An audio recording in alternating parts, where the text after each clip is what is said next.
Então vamos falar um pouco sobre essa ideia da criação de um partido nazista e um pouco sobre a ideia de liberdade de expressão. Bom, para quem não acompanhou, tem o podcast do Flow, né, que é um dos podcasts mais famosos do YouTube em questão de política, que é apresentado pelo Monark e pelo Igor.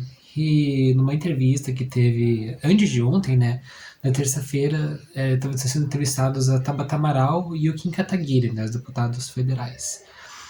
E em um momento, o Monark falou que ele era a favor da livre expressão do nazismo, né? Era contra a criminalização do nazismo, basicamente. Ele se posicionou a favor da criação de um partido nazista, que foi uma coisa que repercutiu muito mal e foi uma coisa extremamente grave que ele falou.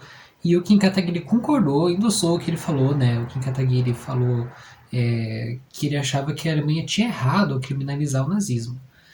Então vamos falar um pouco sobre isso. No caso específico do Monark, eu acho que isso tem a ver com a ideologia libertária anarcocapitalista, que é uma coisa que ele defende já faz uns bons anos aí, e que a essência do problema já está aí, né? Tipo, a liberdade de expressão não é uma coisa irrestrita. Eu acho que a maioria das pessoas concorda que você não pode cometer os crimes de expressão, no caso da injúria, da difamação e da calúnia. Quando a gente fala alguma coisa, tem uma certa repercussão, né? Então, você caluniar alguém, você imputar na pessoa um crime que ela não cometeu, é uma coisa extremamente grave, que com certeza deve ter algum tipo de repercussão penal. A pessoa não pode simplesmente falar que o outro sujeito cometeu um crime que ele não cometeu e não ter nenhum tipo de punição por causa disso. É uma coisa extremamente grave você fazer uma acusação falsa de um crime, é uma coisa que pode acabar com a vida de uma pessoa. Literalmente, a pessoa pode perder o emprego, pode perder as amizades, pode perder a família. Ela pode cair num abismo social por causa dessa falsa calúnia que é impossível você negar que isso tem repercussão, né? E, por exemplo, tipo, ameaça de morte. Você vai ameaçar alguém de morte e vai passar impune por isso? As coisas que você fala podem ter repercussão, sabe? E no caso do nazismo é um exemplo muito claro disso. O nazismo defende o extermínio dos judeus. Ele defende que os judeus merecem morrer, não só os judeus, né? Ele defende o extermínio dos judeus, dos negros, dos latinos, dos homossexuais. É uma coisa absurda, assim, é uma coisa que não tem como você achar que isso se enquadra em simples liberdade de expressão. Como você vai dizer que defender a morte dos outros é defender. É uma coisa que seja passível de liberdade de expressão? Não dá, não dá. E o anarcocapitalismo é uma ideologia que defende a liberdade restrita, né? A liberdade individual é restrita. Então, se eu, por exemplo, quiser não usar máscara, ou que não quiser me vacinar, que são coisas que o Monark defendeu, né? Ele foi contra a vacinação, foi contra o uso de máscara, mas isso são coisas que violam a questão da liberdade individual porque você interfere na liberdade dos outros. É questão, por exemplo, se eu quiser não colocar cadeirinha de bebê pro meu filho. Isso é uma coisa absurda que eu já vi gente defendendo, sabe? É ridículo, é ridículo, sinceramente, assim.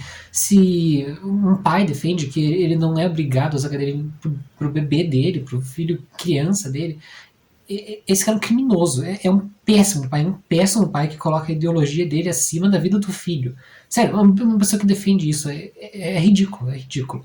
Então a liberdade individual, ela não é ilimitada. A gente vive numa sociedade no qual as decisões individuais de cada pessoa interferem na vida coletiva. É impossível você negar isso, senão não existiria nenhum tipo de restrição nenhuma, não existiria leis. Inclusive não existiria a lei da propriedade privada, que é a coisa que os anarcocapitalistas defendem, né? Então, se eu quiser, por exemplo, criar urânio na minha casa, eu quiser ter um balde de urânio, eu posso. Nem que eu contamine com radioatividade toda a minha vizinhança. Sabe? Não faz o menor sentido. E o anarcocapitalismo é uma ideologia em essência egoística.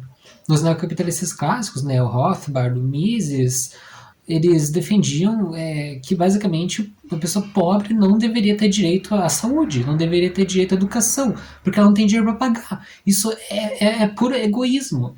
Além disso, o anarcocapitalismo nunca foi uma coisa extremamente séria, assim, né? Todas as pessoas que defendem essa ideologia são economistas, mas isso é uma ideologia política. Você não vai ver um cientista político defendendo o anarcocapitalismo. Isso não é sério. E a pessoa chega nessa teimosia de defender uma coisa absurda, como a legalização do nazismo, num podcast que está sendo assistido por milhões de pessoas. E com isso ele acabou com a carreira inteira dele. Ele perdeu a sociedade de podcast, ele perdeu a empresa dele, ele tá sem emprego agora. Ele perdeu amizade com os caras do Flow. Ele basicamente acabou com a vida dele, tá sendo considerado como nazista por boa parte da internet. Ele tá sendo visto como um cara que defendeu a legalização de um partido nazista, a criação de um partido nazista. Isso é muito grave. E o Kim Kataguiri, que concordou com ele, agora tá muito em perigo também. Porque ele tá sendo com mandato cassado, e os dois estão sendo processados pelo Ministério Público por uma ação que foi impetrada pela comunidade judaica. E não tem como eles saírem bem nisso, porque eles defenderam a legalização do nazismo. Não tem como, sabe? E o MBL não pode pagar com essa pose de nós somos os defensores da liberdade de expressão, porque eles foram a favor daquele projeto de lei que criminalizava o comunismo. Isso não faz sentido. E muitos deles também, quase todos, na verdade, o MBL defendeu abertamente a censura da exposição do Crime Museu em 2017, sabe? Então, eles não são defensores da liberdade de expressão restrita.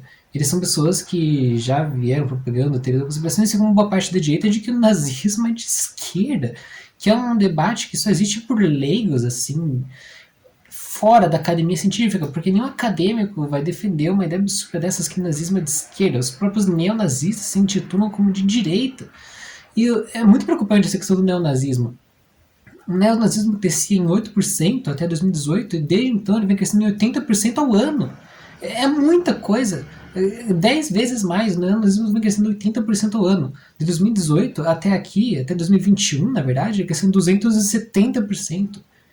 É grave. É muito grave. Não tem como a gente ignorar esse problema e fingir que não existe. A liberdade de expressão tem limite.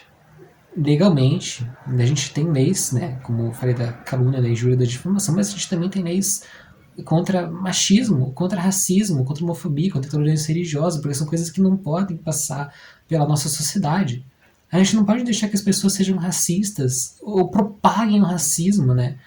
Essas ideias são daninhas à sociedade. A gente não pode deixar que as pessoas simplesmente fiquem propagando preconceito e defendendo a morte de indivíduos, ou defendendo que negros são inferiores, ou que homossexuais são inferiores, e elas passam impunes para isso. Isso não é concebível numa sociedade civilizada. E a gente vê essa ideologia nazista, fascista no governo, quando, por exemplo, vai lá o deputado e faz o símbolo do White Power, dizendo que ele está agitando a lapela. Ou a gente vê o antigo ministro da comunicação fazendo um vídeo com estética nazista, falando frases de Goebbels, com a estética preto e branco, imitando os vídeos nazistas. A gente vê isso quando vai, por exemplo, o Bolsonaro ou os seus ministros gravando lives com copos de leite, que é uma coisa que não faz sentido e que é um símbolo da supremacia branca. A gente vê isso, por exemplo, quando o Bolsonaro vai lá e se encontra com a presidente de um partido neonazista, irmão. E a gente vê isso, por exemplo, quando a gente vê o Bolsonaro numa entrevista em 2018, quando ele mente que o avô dele serviu a Hitler. Ele diz abertamente que, mesmo sabendo de toda a crueldade cometida contra os judeus na Segunda Guerra Mundial, ele serviria a Hitler. E Hitler era um grande estrategista.